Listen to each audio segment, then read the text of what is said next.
wabarakatuh.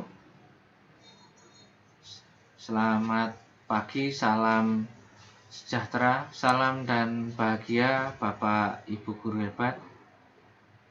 Kami dari kelompok 7 dengan komposisi Ibu Sriani, Bapak Abdul Haris, saya sendiri Sumarli, Pak Saiful Anam dan Ibu Ismawati akan mempresentasikan tentang keterbatasan fasilitas dalam mengajar. Sengaja kami pilih topik ini, mungkin dari beberapa sekolah sama kasusnya. Identifikasi masalah, keterbatasan sarana dan prasarana yang ada, capaian pembelajaran berdasarkan kebutuhan siswa. Kami bagi di sini karena keterbatasan, maka kami menggunakan unplugged, yaitu informatika tidak harus disampaikan menggunakan gawai atau plugged yang biasa kita harus ada perangkat baru kita bisa mengajar. Namun informatika bisa disajikan dengan cara menggunakan permainan atau game, bisa juga pembelajaran yang menarik, bermain peran dan lain-lain. Nah, pembelajaran informatika yang bermakna, maksudnya apa yang perlu kita tanamkan kepada anak-anak supaya nanti bisa diterapkan ketika mereka bertemu atau terjun di masyarakat. Ada juga praktikal tapi sekaligus kontekstual. Dua hal ini adalah yang akan menjadikan pembelajaran informatika bukan sekedar pembelajaran yang basisnya konten, bukan hanya sekedar materi ataupun teori, tapi satu hal yang bersifat bermakna untuk siswa dan sangat terkait dengan kehidupan mereka sehari-hari. Ada beberapa hal yang bisa dilakukan dalam pembelajaran itu melalui plugged, unplugged, atau kombinasi keduanya. Bapak Ibu yang kami hormati, ada beberapa praktek baik. Yang pertama adalah membawa siswa dari dunia digital ke dunia nyata, yaitu dengan cara mengarahkan proses pembelajaran ke dunia nyata. Ketika akan menyampaikan hal-hal yang terkait dengan pengetahuan faktual atau fakta dan konseptual, bisa menggunakan kertas bergambar dan sebagainya. Yang kedua adalah membangun karakter anti hoak. Nah ini, karena kita adalah orang-orang informatika yang sering diteror oleh hoak, maka harus kita bentengi anak-anak dengan karakter anti hoak. Tetap bisa dilakukan walaupun menggunakan media unplugged dengan menggunakan permainan ular tangga seperti contoh. Yang berikutnya adalah evaluasi etika digital.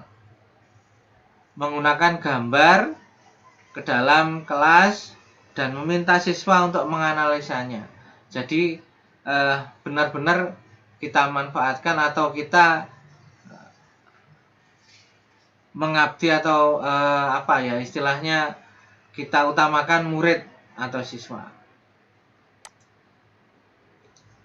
Yang berikutnya adalah konversi bilangan biner.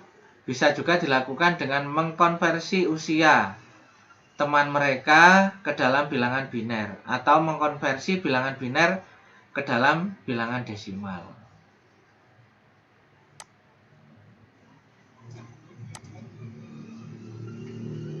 Poin penting yang bisa kita dapat dari kegiatan ini adalah teknologi hanyalah alat.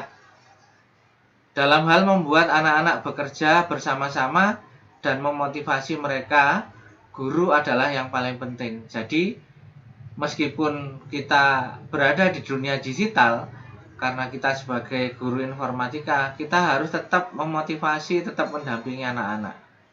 Itu yang terpenting. Guru tidak akan tergantikan oleh robot. Langkah yang dapat dilakukan untuk menjamin teaching at the right level. 1. Melaksanakan asesmen di awal pembelajaran. Sangat penting. Gunanya untuk apa?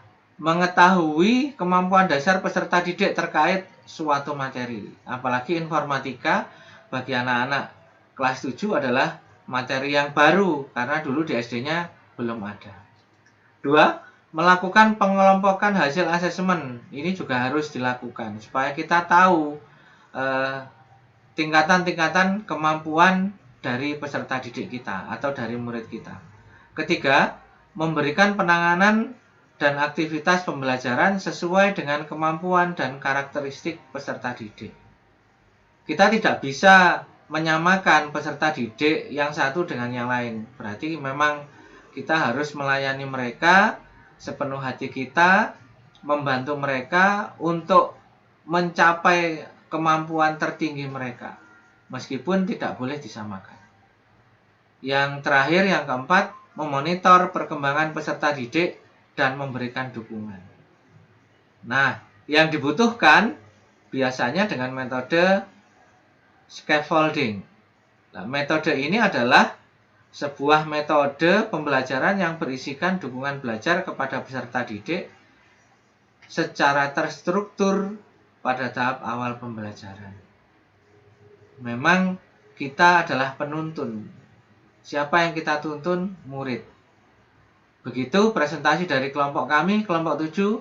Kurang lebihnya mohon maaf. Masih banyak kekurangan pada kelompok kami. Terima kasih, kami akhiri. Wassalamualaikum warahmatullahi wabarakatuh.